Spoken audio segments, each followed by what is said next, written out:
Talking to an audience or in public can be harder for some people than others. According to a recent psychological study, 30% of the general population has a truly clinical fear of public speaking. Given that information, you should already feel better about yourself. Now wait until you hear from my expert about how you too can get in front of some of the most intense audiences on the planet. Welcome to the Just Dumb Enough podcast, a show that acknowledges no one is always an expert by dispelling misconceptions with real experts. I'm your host as always, Colton Petrie. My guest today is Reesa Woolf. Reesa professionally trains speakers to give TED Talks. You know, those giant stages where people give impassioned speeches about their major discoveries or life-changing theories? Yeah. She trains those people how to speak to crowds. I really don't know how much more info is necessary to sell you on her credentials, but she also has 2 decades of trainer time under her championship level belt. Her goal is to teach everyone how to get over the fear of public speaking at any level and become an excellent speaker in all aspects of their life. Reesa is also a fan of the show, and it was great having her come to me with the background she has and the training she does. Let's get ready to share our voices.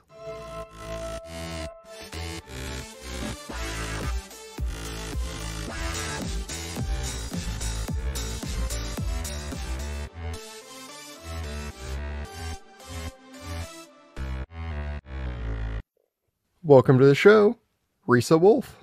Hello, it's a pleasure to be here. You help a lot of people. I'm really delighted to be here with you. Oh, thank you so much for saying that. I am so excited to have you on the show. Why don't you introduce yourself for the audience? I am Reesa Woolf. I train TED Talk speakers. And what I realize is since I've been training people in public speaking for over 20 years, I can teach anyone to get over public speaking fear and to be an excellent speaker. Anyone. Yeah, and I would say that's a very common fear, with you coming from probably the most extreme version of public speaking. Well, it's interesting. Many people who call me to ask about what I do say, the people who are fearful, they'll say, I can't understand how I'm so good 1-to-1 or 1-to-5, and I'm so afraid in front of a large group. And the answer is that in a large group, they're just a bunch of ones. There's no such thing as a large group. So if you can speak to one person, can I give you the hack right now of what to do? Yeah, absolutely. So if you're in person, you find one person, or if you're comfortable with 3, whatever number you're comfortable with, look at that number and just talk to that person and have your self-talk, because your mind is still working even as you're speaking. Have your self-talk say, I know I'm good 1-to-1. It sounds crazy, but I'm just going to talk to this one person for about 5 seconds. Then you look at someone else who's looking at you and do the same thing. Just speak to one person and kind of fog out everyone else. On Zoom, of course, you only look at the camera the whole time. But what happens is that everyone enjoys it because they're just a bunch of ones who are gathered together. I'd say that's one of the first myths that make people who are fearful of public speaking really the most scared. Yeah, and I've heard, something kind of like that where they're like, oh, just pick a person. And I don't think as an audience member you can tell. Like, if they're looking at the person next to you, it kind of looks like they're looking at you anyway. Mm-hmm. Mm-hmm. If you just look at a quadrant of the room, or if you're in a conference table, just look at that side of the table. In fact, I suggest you don't look deep into people's eyes, because you don't want to connect with people and have all this another conversation going on in your head. And it's more than just looking at one person. If you have this idea that you have to be bigger and better and more wonderful in front of a crowd, then even to one person, you'll still put on this formal self. But if you think, I know that when I speak one person to one person, I transfer my ideas from my head into their head. Let me just do what I always do. And it's really the attitude about, I know how to speak to one person or persuade them, that will get you through. It's more than just the logistics of it. It's really the attitude as well. Yeah, so do you really start with people, like, making sure they are comfortable with that one-on-one conversation style? I would say almost everyone's comfortable one-on-one. They're very, if someone isn't, then they really have to do some work about letting go of old beliefs about, do I belong here? Am I deserving to be here? And I would do kind of a personal essay, just open up a document and write, I deserve to be here because. So it's not, do I deserve to be here? Because then your mean mind, you have your inner wisdom that knows you're good and qualified, and then your mean mind. You don't want to give your mean mind ammunition. Well, I guess I don't belong here. Instead, shift it into questions of, why do I belong here? What value am I bringing is another question. Why is it that I'm helpful to them, even though I'm younger than them? I might not have as fancy a title as them. I might not make as much money as them, but why do I still belong here? And that reality of, this is who I am today, and this is what I'm bringing people. I'm not trying to be a TED Talk speaker. I'm only here to help them. That really can shift the mindset into who you are today, as opposed to all the old icky thoughts you have from the past.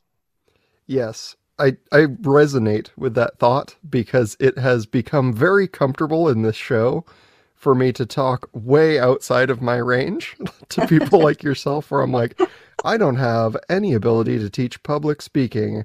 However, I feel like I can still have this conversation pretty casually, and that's because I continue to do it all the time, and it's extremely uncomfortable.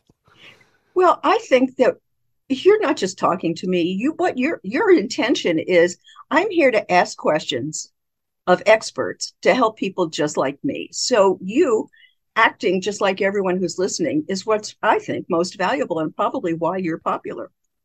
I think it helps. There's Sometimes, no pretense. There's no pretense. Even Oprah, who really is pretty well read and widely experienced, she still asks questions that occur to her. That's why people identify with her so much. She really asks the questions from her own experience, and people can relate to that. yeah, and there's something to that as well, right? Like speaking, for or to a specific audience has to be a pretty helpful skill to develop. You know how to do it well? It happens in the writing.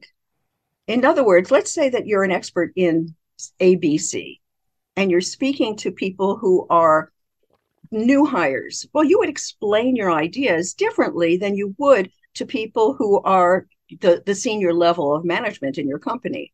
It's the same material, but you would adjust it for their heads.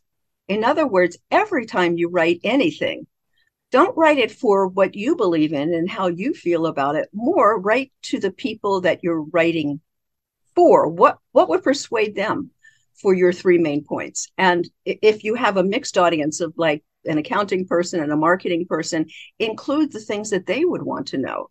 And that's how you customize a talk, and that's how you hold attention too. Yeah, it's kind of like, oh, I remember back when I learned about this. What would have been the most helpful thing I could have heard back on day one? And then you just kind of tailor that. Mm-hmm. And really, you think of, like, let's say you are speaking to a group of people, and it includes the accounting person and the tech person and also the marketing person. Well, that's a pretty wide range of interests. And what you can do actually is, let's say you have three main points. I would say a few things about the first main point, but I would address the first one to the first person, the second person, and the third person. In other words, think of what questions might they have about each of these points, and make that question one of your bullets. You can say, you might be thinking, and say what they're thinking. I don't ever say, I know you're thinking, because somebody isn't, and then you lose them. But if you say, you might be thinking, and then you say the thing that, in fact, they might be thinking, and then you answer why it still works and why you feel it's valuable. And when people ask you a question, I would say also in writing, anticipate what questions you can get, and either put that material in the talk, or like I have a client who said, I don't like to put I know what their questions are because I've given the talk hundreds of times, but I like to have interaction at the end. So what she does is she writes the questions that probably will ask on a paper, and then you have to practice aloud, because it's a very different skill set to think it or mumble it than practicing it aloud. And she looks at the question, She answers it. And after the third or fourth time, it gets more smooth. No one's good the first time out. And this way, when those questions come, she just looks a little bit more comfortable and confident. That's smart. Yeah, that's very smart. And it sounds like it comes to a lot of preparedness. Oh, yes. Mhm. Like you said, there's write everything out, write out these questions, write out, like, there's a lot to kind of consider in all of that, right? Oh, actually, one of the second reason that people are completely fearful or quite fearful about public speaking is that they kind of know what they're going to say at the meeting today and they show up and then they give a spontaneous or an impromptu speech. I think that's silly. If you know you're going to speak, grab a piece of paper, even a sticky, and put some bullets on it. Let's see if you can see that. There you go. Yeah. So put some bullets on it. And in fact, if you're on Zoom, don't ever, ever, ever, ever write out your talk. That's like saying, I think I'll make sure I lose my place when I'm speaking. Put some bullets. And if you're on Zoom, you can paste it right next to the camera, and then you look brilliant. If you're in person, stick it in front of you or make it your speaker's notes. I only memorize two things, the opener and the close. I make them very short. But this way you can make eye contact either on Zoom or if you're in person to different people and rehearse the body language, even as you're rehearsing the words. But just know the first time you rehearse, everyone, including paid professional speakers, were terrible. We know that the fourth or fifth time we do it, we're going to be better. I want to show the real listeners the fifth or sixth time. But people who are afraid of public speaking, they rehearse the first time and they stink the way that we do. And they go, oh, I can't do it. They go off. And then the first time they give their talk, it's in front of the real people. That's just silly.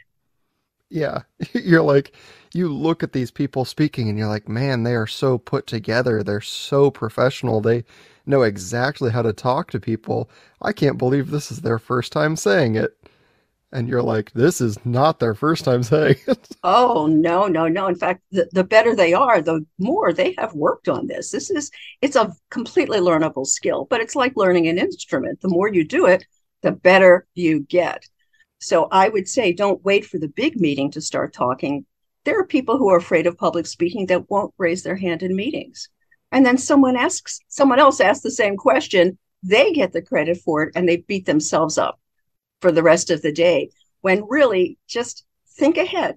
What might I be asked? Or even if you're not supposed to speak, you know the topic that of the meeting that you're attending. Think, what could I contribute or what questions might they suddenly turn to me and ask? And be prepared for that. And guess what? Every time you make a mistake and you trip over something or you can't think of something, just fix it and keep going. Well, and that's a good, exercise both like mentally to think of these questions that you might be asked or might want to ask, as well as, like you said, a good practice if you have this conversation out loud. Because I think a lot of us think of the questions and we're like, oh man, if I ever got asked that question, I'd have the perfect response because I'm thinking it right now. Yeah, it's But not then we enough. never practice it and we're like, the question comes up and you fumble your own answer and you're like, I should have nailed that. What happened? Yeah, and the reason why is that people who are fearful don't realize that thinking something through and kind of mumbling it from your notes is one skill set and one way to rehearse. Once you say something out loud, it's as if it is the first time you're doing it in that format. You'll trip over words. In fact, when you speak out loud, it's a good way to edit your stuff because it's often when we rehearse for the first time out loud that we realize, oh, I should say that second one. I should switch those. That would be better the other way around.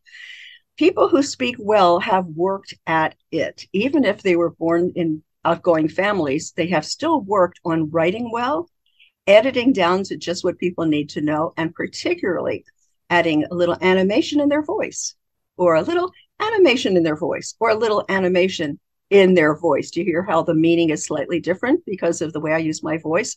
That's one of the subtleties that TED Talk speakers use. And then body language that's congruent and not distracting. Yeah.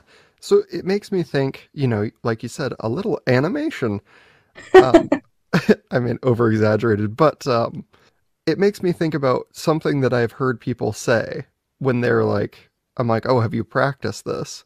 And they say, well, no, because I don't want to come across too robotic. Is that Well, really a concern for you when you're like, yeah, you're going to practice this speech 10 times? Mm-hmm. Make a point of not memorizing.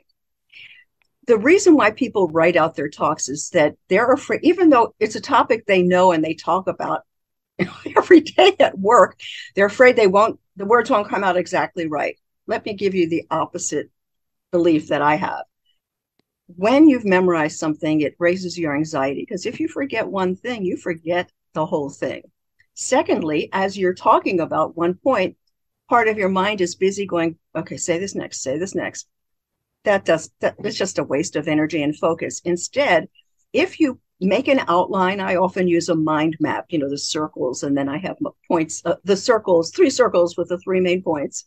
And then the ideas that I'm going to say are kind of like a sun with rays coming out. I have the points there, but I only write a couple or three words, the words that will remind me of the thought. And people who are afraid to use brief notes like that, the homework I give to them, in fact, one man told me this was like magic for him. I forced him to say, I said, what's your first idea? He told me, and I wrote the three words that were the main words for that. And I held them up to the camera because I do Zoom coaching. And I said, okay, tell me this idea. And he did. He filled it out. And then I gave him an example. I said the same thing, but I changed the beginning and I changed the end. And in other words, all the other words in the sentence are just to make it grammatically correct. And when I forced him 5 times to say the same sentence slightly differently, it was the beginning of him trusting himself that he could use brief notes and still be able to talk about it. The benefit of using brief notes is that it forces you to be conversational. Nobody wants to hear someone who's reading a speech or memorize their speech. It's just not interesting to them at all. But the same exact material, if you just explain it, and you can use I'm going to talk to one person rule, and just explain it to one person, everyone listening will get it better. People who are afraid of public speaking, one, they have trash in their head. They have some wiring in their head that's messed up. And I have a PhD in psychology. And that's why when I wrote this book, Mr. Bear Speaks Without Fear, the easiest way to learn the hardest subject, confident public speaking, I addressed both the fear of speaking, and there are 45 ideas that you can use to eliminate, not cover up, not ignore, but eliminate public speaking fear. But also many people who don't like public speaking, they've never really learned many of the things that I've already told you today. It doesn't take much to be a whole lot better. Yeah, and once you learn some of these things, your fear naturally goes down because Oh, you're like, no question. yeah, you're like, oh, I've got one trick in the toolbox. Okay, well, as long as I can rely on that trick, I can get through it. Versus like, oh, I have learned a dozen. If I can use any of them, I'll be fine. Mm-hmm. That's it. And I gave that many because I wanted to have people try out various things and see what would work for them. But the bottom line is most people fear making a mistake. And just notice when you're with your friends and you say, we're going to get together no, it's not Wednesday, it's Thursday.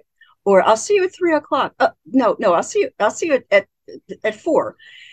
When you make mistakes with friends, you simply fix it and keep going. No drama, no apologies. Do the same thing in front of others. I would say that's one of the biggest fears is if I make a mistake, they're going to think I don't belong here. Just not true. They just want to leave with your information. And they know that they don't like standing in front of others either. It's really, you're just there to help other people, not to be perfect. Yeah, I think a lot of people, myself included, have that thought where we're like, I'm about to say, like, I'm going to pronounce the word wrong, but just because I, like, slipped on my own tongue kind of a thing. Mm-hmm. But you're like, language is hard. Right. But the thing is, like, the more nervous I am, the faster I want to speak. So therefore, when I'm looking at my outline and rehearsing, and by the way, I don't rehearse the whole thing every time. Take 5 minutes, keep your notes in your car, rehearse the opener and close quite a bit. But whatever I'm rehearsing, I rehearse stupid slow because I like to speed up. And if you speed up, a lot of people love to talk fast like I do. But if I'm talking really fast and I give people a really great idea, they want to download that idea, but they can't do it because I'm already on to the next idea. And also when I talk really fast, it makes me look more afraid. Well, maybe I am afraid. I don't have to broadcast that to people.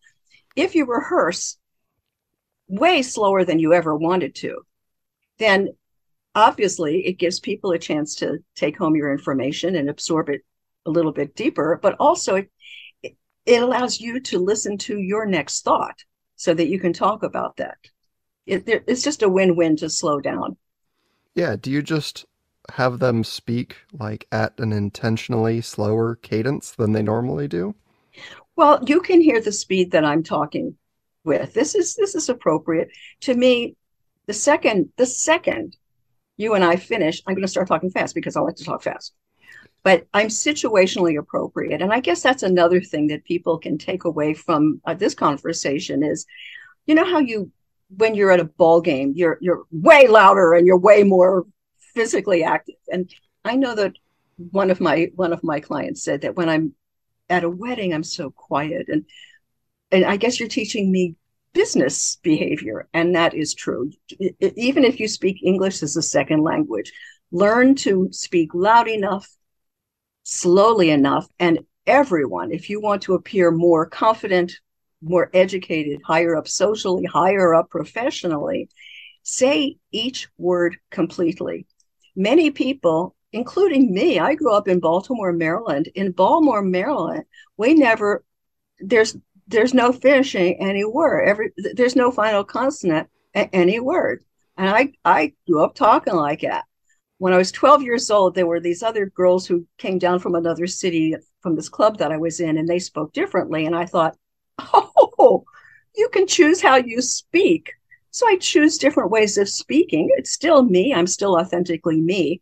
But if my goal at work is to transfer my information, I have no ego about it. I know who I am. I know who I am at home. That's me.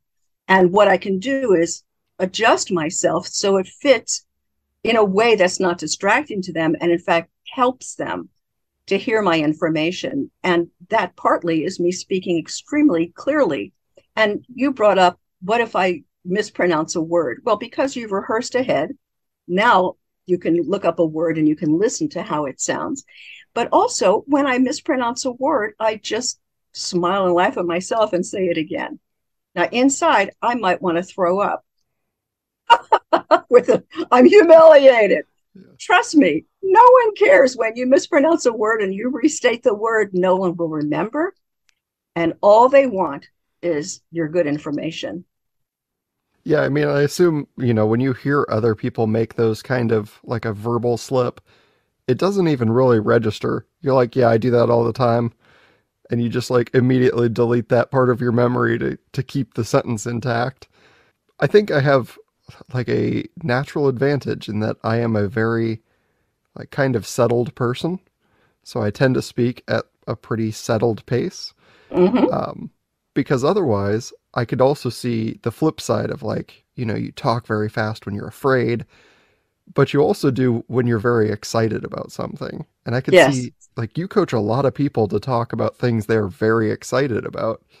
And I would imagine that's very hard to slow down because not only are you on, some form of timeline, I imagine, but you're Mm-hmm. also like the most excited you've ever been to talk about it. Right. But here's the deal. If you want them to get excited, you don't speak in the way that works for your brain. You're already excited about it. You're thrilled. You're jumping up and down. It's new to them. Talk and speak, plan your words, plan your delivery that matches how their head works. And in fact, you brought up something interesting. It's one of the points in Mr. Bear Speaks Without Fear that can lower your speaking fear. Think back to the last time you were really excited, like you were just saying you were excited about that topic. Or I know that when I'm waiting for like a surprise party and we're all waiting for the person to come, I'm excited. Sometimes I'm sweating, my hands are shaking. Sometimes it just makes me anxious. Those are the same physical symptoms that I get when I'm anxious. So excited physical symptoms and anxious physical symptoms are the same. When you begin to speak and you have some normal speaking fear, you just go, oh, I'm excited. If you say excited, which is authentic, your brain goes, yeah, I guess I am excited. And it doesn't escalate the physical symptoms. If you feel those symptoms and say, oh, I'm really anxious. I wish this would go away. I can't stand it. I hate being in front of people. All eyes are on me. Then it increases the physical symptoms. It's just a game to play with your unconscious. Yeah, you're kind of winding yourself up because you're like, why am I so Oh, afraid? I yes, shouldn't be so afraid. absolutely. Absolutely. Okay, interesting. So, for anyone out there, and I don't know who these people are, but we've talked about it quite a bit with TED Talks. What are TED Talks? Mm. Several years ago, several people got together and said, we all know a lot of stuff. Why don't we give each other a talk? Like make it 18 minutes, because that makes people kind of edit down and be concise. And people shared their expertise with each other. The word got out, and other people wanted to see these. Now, all these years later, they've made it 11 minutes. They've just adjusted for the times. And if you've ever seen a TED Talk, there is a reason why they hold your attention the whole time. They're doing all the things that we've talked about, all the things that you need to know about how to write to match the other person's head, how to edit, and how to deliver it in a way that is interesting. I think that people don't realize when they say, my information's great. I don't have to be interesting. I don't have to make eye contact. Wrong. And let me give you an example. If two people are up for a job, they both interview and they're equally qualified in every single way. One person can speak to the person's face. They have thought ahead with the answers so that when they are asked a question, they can answer it concisely to the point and pause for the other person to respond. Now, the next person doesn't prepare in that way, and they're equally qualified, but they don't make eye contact. They kind of ramble on and on. They hadn't really even thought about what they might say, and they make themselves more anxious. Who is going to get the job? Now, it's not fair, but speaking well, delivering your talk well, having notes, rehearsing ahead, make you look like the best you. And wouldn't you want to show the best you whenever you're in front of anybody else? So it's not a mystery of what makes you good. In fact, this is what I've noticed. Lately, I've noticed that good people around the world are not speaking up. I know that the majority of people around the world are good people, but it's the loud people who are getting all of the attention. And I thought, well, shoot, they're probably not speaking up because of fear of public speaking. I mean, everyone knows that that's the biggest fear. And I fixed that. I completely eliminate public speaking fear. I wrote a book 10 years ago that captured the seminar that I did, but I've taken that out of publication because this book, Mr. Bear Speaks Without Fear, it is the easiest and fastest way to learn how to do it well, and particularly to rid yourself of the agony of the tormenting voice that just is unrelenting. Fix yourself now or suffer more. That's kind of it. And this is a sure thing. If you follow what's in this book, you will be a speaker that other people immediately will go, oh, that was good today. You did a nice job. It's noticeable. And it's not hard. You just have to do it repeatedly. Well, and the people that always get listened to, if you're not just the loudest, you don't even have to be that intelligent or that informed. But the people that speak incredibly straightforward and don't have like any anxiety about saying whatever they're thinking, those are always the people that they're like, yep, that's who's in charge, because they can have that conversation extremely forward and not be worried about it at all. Yeah, and it's not fair. But I'll tell you also this, that many people that you see speaking that look so comfortable and confident, they're not comfortable and confident. In fact, I do not teach that you have to be confident, because confidence comes and goes. I can't depend on being confident, because sometimes I'm confident when I shouldn't be, and the opposite. What you can depend on is turning on looking confident. And I teach that as well. How can you look confident when you don't feel it? Like in the first 5 minutes, everyone has normal speaking fear. And many people say, I'm fearful the first 5 minutes, but after 5 minutes, I'm fine. And I say, take 5 minutes later, you select, copy, and paste, and act like that for the first 5 minutes. Rehearse the first 5 minutes. And instead of saying, oh, I'm so anxious, it's not anxiety. The first 5 minutes is normal speaking fear. And if you know this will probably go away, and even if it doesn't, I'll just keep looking confident. I have notes. All I'm here to do is to transfer my information to them. That's your total job. If you put your attention on how can I help these people understand what I'm saying, it gets the attention off of you. And then both sides of your brain are working toward helping others as opposed to, oh God, how can I feel better about this? Which is silly. Yeah. I love that thought that you're like, just take the version of you that's 5 minutes into the speech and be that person. You're like, you're That's it. already about to be that person. Just be them earlier. Absolutely. And you don't have to be. When people first come to me, sometimes I'll say, show me what you look like when you're fearful. And they'll go, oh, show me what you look like when you're confident. Oh, I look like this. And show me fearful. Oh, show me confident. And so I pause and say, so you can turn on looking confident even if you're not. And it's like this. You may never be confident for the rest of your life. Doesn't matter. You can look confident because it helps people to learn. It's, you know, that when you see someone, everyone has had this experience of seeing someone speak who normally doesn't speak, and they're so afraid. And it's painful to watch them because feelings are contagious.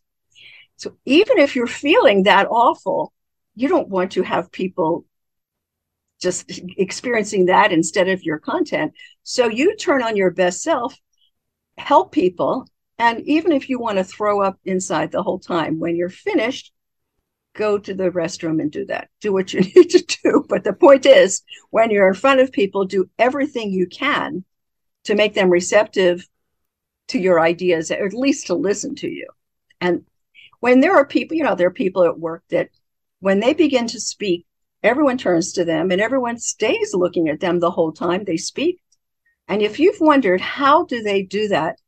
That actually, those are the people I've studied. And those main points are the outline of this book. I'm not here to push my book. I'm saying, actually, I'm here to push my book. But if you go on YouTube or get another book on public speaking, what I'm saying is if you don't like how you speak, or you want to speak better, or you want to speak with more confidence, do it. Start getting some work. Obviously, you're missing something here. You're missing some memo, and get to it. Get to it. Because if you're smart and capable and you're not getting either the respect you deserve or the income you deserve, what's missing? Make yourself better. It's almost everything that has to be learned is not as hard as you think it's going to be. That's for sure. And I think people are experts in things without thinking that they are. They don't recognize that in themselves because they look to some higher standard of it. They're Yeah. like, oh, but that person's been doing it for 20 years and I've only been doing it for 2 years. And I'm Mm-hmm. like, yeah, but could you teach me how to do it? And they're like, yeah, I could probably teach you how to do it. I'm like, then you're probably at least somewhat of an expert. Or how about this? You don't have to be an expert. You just have to know slightly more than they do and help them learn that. And then everyone appreciates you. Your attitude of, yeah, but they've been here longer and I'm younger and I'm just a girl and, you know, all that kind of stuff. You show them. You can say, I appreciate being here with people who are so experienced. I have some new ideas that might be helpful to you today. I'm going to show them to you now. Well, that's pretty non-threatening. I'm not saying, hey, look, you've been doing everything wrong for 20 years. Let me bring you up to date. I might be thinking it, but I'm going to put my wording and my delivery in a respectful way that respects other people and helps them to be open to some other ways of thinking. And here's another thing that will help you and everyone else. When you're finished speaking, you evaluate yourself. How did I do? Did I transfer my information? Did I do what I wanted? Did I use the voice that I planned? Because you put little notes on your notes. Did I use the body language that I planned? And also those I write on draw little pictures of my hands doing whatever I want. I evaluate myself first, and how do I think I did? Now, whether or not people do what you want, that's their business. I can't control other people. I'll do everything I can to have them see my point of view and to take action the way I'm suggesting. But I don't base my value on whether or not people saw the value.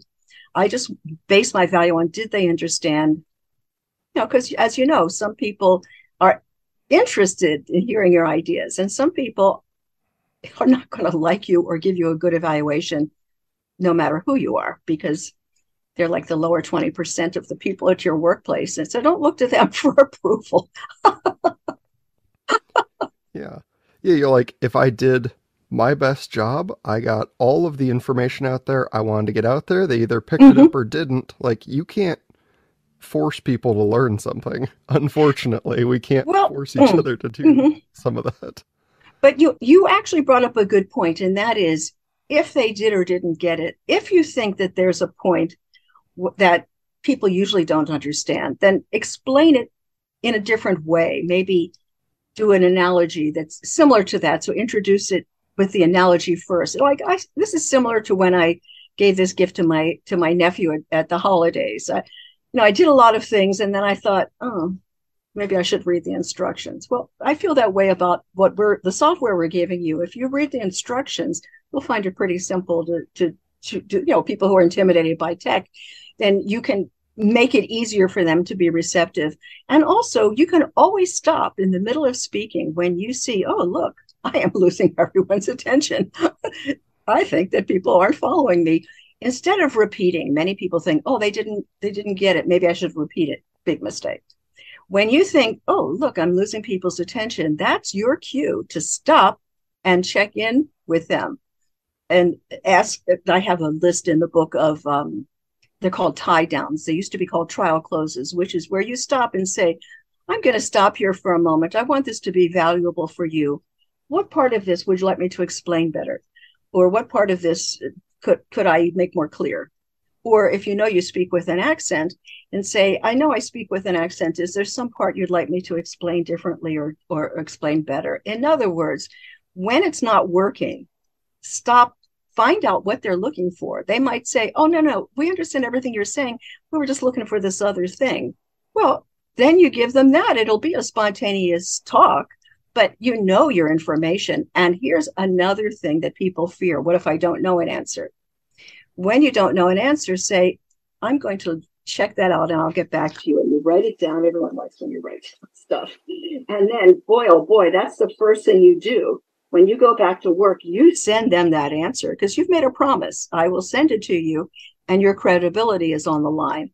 But once you know, I've anticipated most of the questions and how I will answer them. I've anticipated the worst questions that I hope I don't get. And I've worked with one of my friends who's very diplomatic in how they speak to come up with some answers for that. And if I don't know an answer, I will say, I'll get back to you. But I'm not all crazy like, oh my God, I should know that. I can't, but don't be all dramatic about it. Just fix it and go on. You're like, look, we don't all have all the information. This is not part of it that I learned, but I will learn it for you, and then I will pass that on. That's it. Oh, I'll check that out for you. Let me look that up because I want to give you the best answer on that. I mean, all of those things are little lines that in the speaking business, we call them saves, SAVES. And that is, you notice when good speakers, when they make a mistake, they say something charming and delightful and everyone laughs and then they keep going. They use those all the time. That is not spontaneous cleverness. I had a friend once, my friend Nick, we were at a meeting and Nick said something wrong. And someone said, Nick, didn't you mean this and that? And Nick said, I have never made a mistake before in my life, but this could be the first time. Everyone laughed. He fixed it and went on. I used that for about 4 years. I love that save.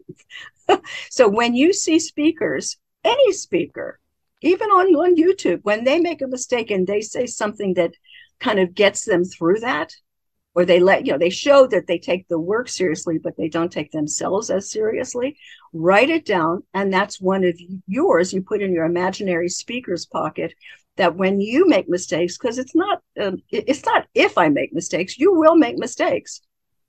There are many things you have to do perfectly at your job. Speaking is not one of them. So be prepared that when I make mistakes, I fix them, or I'll say one of these charming saves.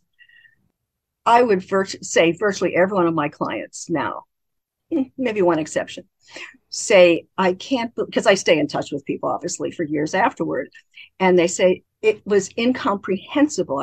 I would never have anticipated that I actually enjoy and look forward to speaking, because all the trash and all the errors are gone.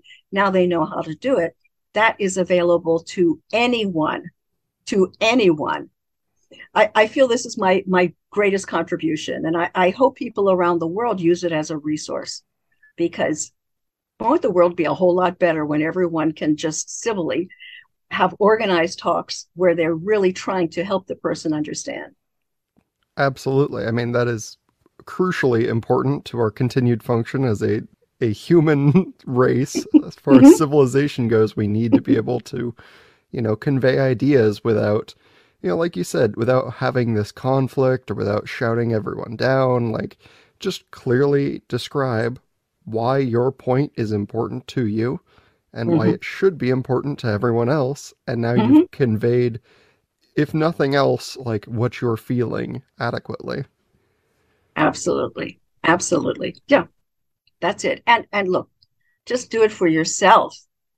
If you want people to pay more attention to you, if you want them to stick with you when you're speaking, if you want to capture attention, when people are on their, let's say it's 3 p.m, you're the next person to speak and you're the fifth speaker, people are pretty tired of hearing others.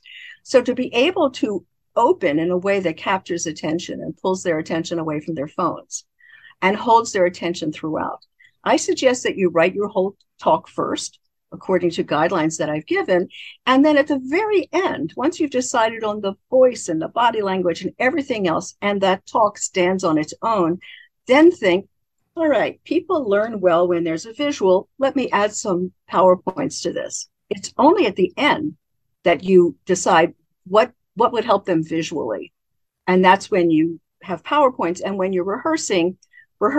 If you either have PowerPoint, rehearse actually pressing that, or just pretend you are. When you put on a screen, pause, because people are going to read and stop listening to you. So all of this is kind of a performance. And think of every talk at work that it's the big talk. And this way, when the big talk comes, you've already desensitized yourself and you have rehearsed and have made habits the skills that will help you the most. Yeah. I feel like the other thing that usually holds people back is they're like, my topic is not very interesting. Like, it's very technically informative or, whatever it might be, but it's not like, I need to add some spice in here. Like, how do you spice up a presentation? Thus, the easiest way to make dull material or complex material interesting is, one, break it into smaller chunks.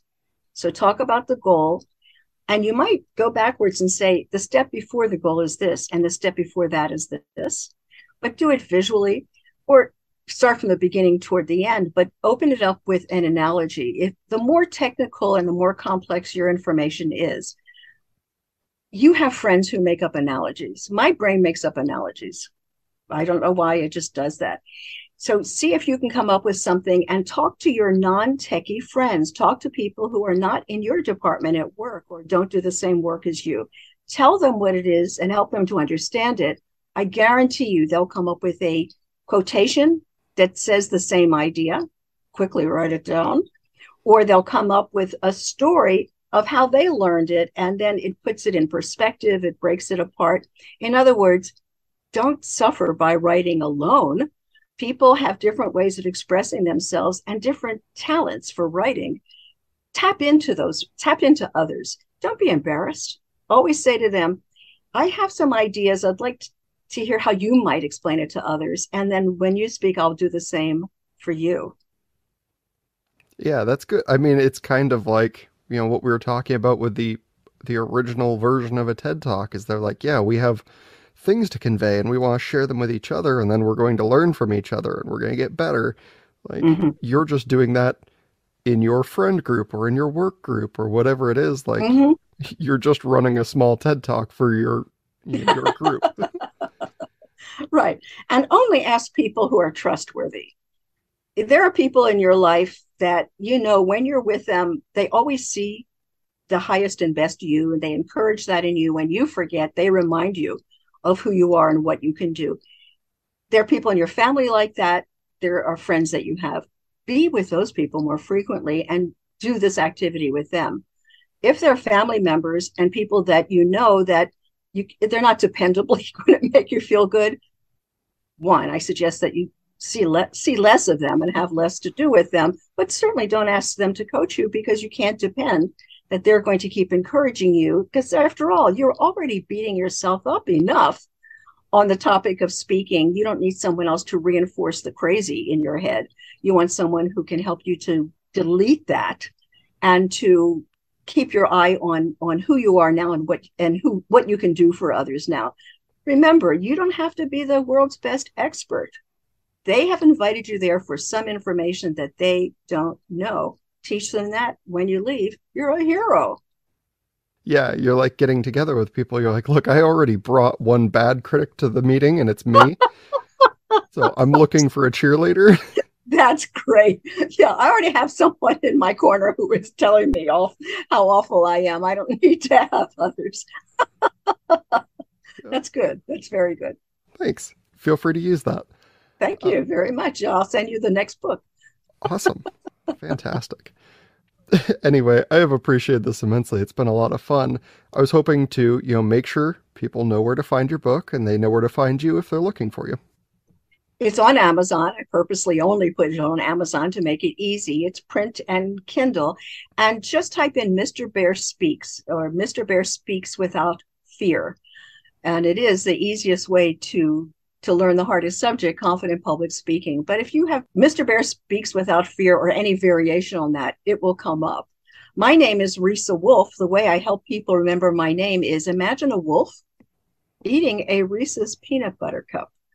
Now, my mother would not believe that I have taken the cleverness of her and made it like that. But if you have a name that's interesting or difficult to remember, find some hook that can help people. But to find the book, it's on Amazon. Mr. Bear Speaks Without Fear. And I can tell you, you will notice the difference immediately. You do what Mr. Bear does. But, I wrote the book as a parable. Did I tell you this already? I wrote it as a story. But after each chapter, I don't like to learn from books that are like a story and you have to figure it out. I'm too dyslexic. What I like is, and this is what I did, after each chapter, I put an outline at the end of the whole chapter. So it's the quick and easy way, kind of the highlights, the way I like to learn. But I separated out in each and every chapter, Mr. Bear Speaks Without Fear. So in every chapter, you can see the hints and the tips to eliminate public speaking. I think I might have already said that. But the point is that I knew that people who are afraid of public speaking would not ever read an academic book. And I made it, even the format of it is small and inviting. I think that's the word. And it's a sure thing. If you read this, you will become a better public speaker, unquestioned. Yeah, and it gives the book some rereadability, right? Like you read it, you learned it, you don't have to take notes because the notes part is at the end. Yeah. And then if you ever want to be like, oh, I need to brush up on my public speaking, it's been a little bit since I've read this book, you can crack open to those end pieces and be like, oh yeah, I remember these things. I am just re-imprinting them into my mind by looking at the end of the chapter. Mm-hmm. Mm-hmm. Yeah. That is true. That is true. I spent a lot of time making it extremely helpful. Yes. And I mean, the seminar that I gave was a sure thing. I fixed public speaking fear. When you're not with people in person, you have to make the writing work. And I made it kind of the highlight of my life's work. Very great. And if people pick it up on Amazon, as I always tell people, leave 5-star reviews because that helps other people find it and it helps promote the authors. Otherwise, I think this has been great. I have appreciated having you on the show so much. Thank you again for being here. A real pleasure to be with you. I can tell you that. Do you feel more educated after this episode of the Just Dumb Enough podcast? If so, please take a brief moment to rate the show 5 stars on iTunes, Spotify, or Audible. If you really liked it, remember to subscribe for more episodes every week, and check out the now over 100 episode backlog. Let me know what you'd like to hear by reaching out and emailing me, dumbenoughpodcast@gmail.com, or send a message on any of the show pages like Facebook, Instagram, or Twitter. I'm always looking for new topics, guest ideas, and questions from the audience. That's it for this week. I'll see you all Monday to figure out what foods we're banning forever. Bye-bye!